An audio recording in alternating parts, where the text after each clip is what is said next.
एक यहां पे ढोंगी बाबा आ गए। ढोंगी बाबा कह रहे हैं अरविंद केजरीवाल के तार पाकिस्तान से जुड़े हुए हैं।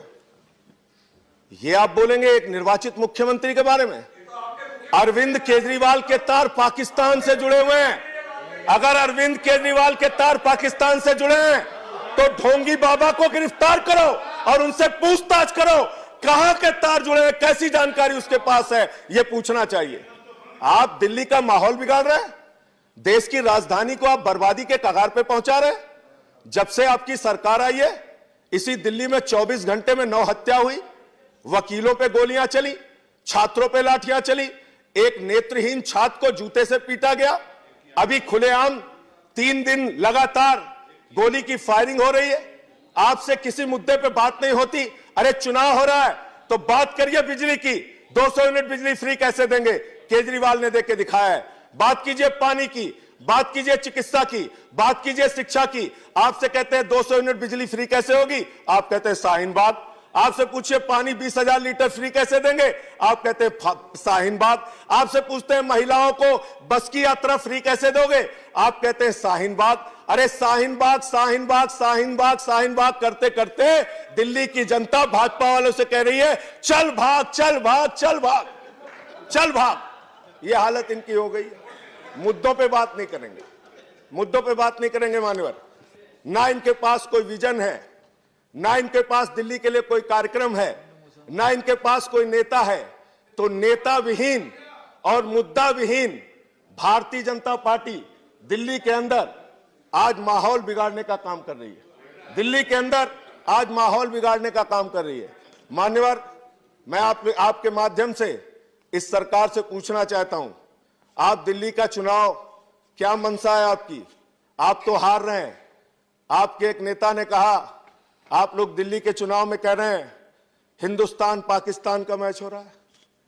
बताइए, लोकतंत्र में 2 पार्टियां चुनाव लड़ रही, हिंदुस्तान पाकिस्तान का मैच हो रहा। ऐसी भाषा कहते हुए आपको शर्म नहीं आती? देश के चुनाव को आप हिंदुस्तान पाकिस्तान बना रहे हैं। अपने ही देश में अपनी ही पार्टी, अपने ही देश की राजनीतिक पार्टियों को आप पाकिस्तान कहकर संबोधित कर रहे हैं। मैं आज इस सदन में कह रहा हूं 11 तारीख को परिणाम आएगा तो हिंदुस्तान तो जीतेगा, लेकिन क्या जो लोग हारेंगे वो अपने आप को पाकिस्तान मानने को तैयार है क्या? अपने आप को पाकिस्तान मानेंगे क्या? मैं मान्यवर, आज इस सरकार ने बड़े बड़े दावे किए हैं। हालत क्या बना दी देश की?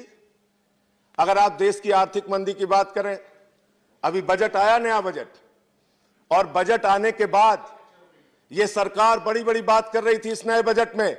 जिस दिन बजट आया, बजट आने के दूसरे दिन 4 लाख करोड़ रुपए निवेशकों का शेयर बाजार में डूब गया। यह है आपके बजट की हकीकत, यह है आपके बजट की हकीकत, यह आपकी बजट की हकीकत। देश की जीडीपी 4.5% पहुंच गई। देश में बेरोजगारी 45 वर्षों में सबसे ज्यादा हो गई। काला धन लाने की बात आपने कही थी, 15 लाख देने की बात आपने कही थी। आपने देश की जनता को गुमराह किया, आपने देश की जनता को भ्रमित करने का काम किया।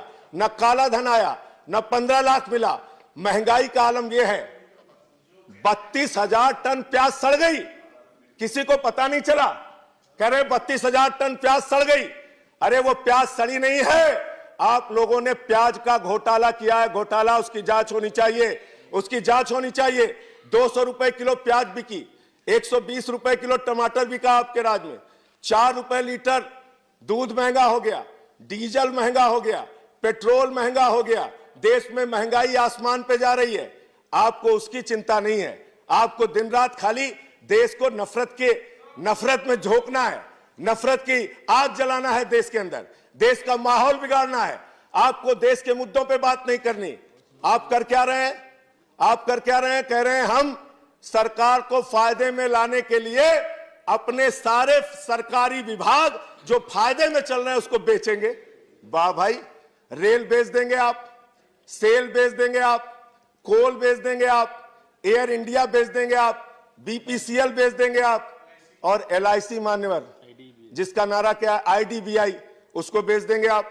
और जिसका नारा क्या है एलआईसी का मान्यवर, जिंदगी के साथ भी, जिंदगी के बाद भी देश के उपभोक्ता वो लाखों उपभोक्ता बड़ी उम्मीद से LIC में पैसा लगाते थे, लेकिन आज उनको भारतीय जनता पार्टी की असलियत पता चल गई। ना आप जिंदगी के साथ हो ना जिंदगी के बाद हो, आपने अपना चेहरा देश के सामने बेनकाब करने का काम किया है। और आप देशभक्ति की बात करते हैं, देश गांधी के विचारों की भी चर्चा हुई है मान्यवर, वो कह के खत्म करूंगा। आप देशभक्ति की बात करते हैं, सेना की बात करते हैं, जवान की बात करते हैं। आप आज CAG की ऑडिट में जो रिपोर्ट आई है, पूरी सरकार को चुल्लू भर पानी लेके नाक रगड़ लेना चाहिए, शर्म आनी चाहिए। सियाचिन के अंदर जहां -40 डिग्री टेंपरेचर में हमारे जवान देश की सीमा की रक्षा करते हैं, उनको आप वर्दी नहीं दे पाते, उनको आप जूते नहीं दे पाते, उनके जिंदगी के लिए जरूरत की जो चीजें हैं वो आप उपलब्ध नहीं करा पाते। और आप यहां बैठ के बड़ी बड़ी बातें करते हैं जवानों की, गांधी के विचारों को आगे ले जाने की बात कहते हैं, 150वीं जयंती की बात करते हैं। आप बात करते हैं, आपकी एक नेता ने, एक सांसद ने दूसरे सदन में गोडसे को देशभक्त कहा। गांधी के हत्यारे को देशभक्त कहने वाले लोग धर्मनिरपेक्ष नहीं हो सकते। गांधी के हत्यारे को देशभक्त कहने वाले लोग इस देश के अंदर अहिंसा की विचारधारा को आगे नहीं बढ़ा सकते मान्यवर। और मैं आपको बताना चाहता हूं मान्यवर, एक इनकी ही नेता ने कहा 26/11 के शहीद हेमंत करकरे, उनको देशद्रोही कहा गया मान्यवर। अभी एक अनंत हेगड़े जो इनके सांसद हैं, उनका बयान आया, वो कहते हैं राष्ट्रपिता महात्मा गांधी का स्वतंत्रता संग्राम ड्रामा था। अरे आपको स्वतंत्रता संग्राम ड्रामा लगता है? आजादी का आंदोलन जिन लोगों को ड्रामा लगता है, उनके बारे में आप क्या कहेंगे? आज मैं आपसे कहना चाहता हूं, दिल्ली का माहौल खराब मत कीजिए। कानून मंत्री जी ने कहा है वो शाहीन बाग के लोगों से बातचीत करना चाहते हैं, आज आप बातचीत करने के लिए तैयार नहीं। 50 दिन से आंदोलन चल रहा है, इन्हीं मुस्लिम महिलाओं के लिए आप लोग भुकार छोड़ के रो रहे थे। हमारे यहां अवधि और पूर्वांचली में कहा जाता है भुकार छोड़ के रो रहे थे। न्याय दिलाना है 3 तलाक पे, न्याय दिलाना है 3 तलाक पे। सबके रुमाल गीले हो गए थे भाजपाइयों के, कह रहे थे न्याय दिलाना है। आज वही महिलाएं न्याय के लिए अगर बैठी है, CAA के लिए अगर बैठी है, तो आप जाइए बातचीत करने। आप क्यों नहीं जाते बातचीत करने?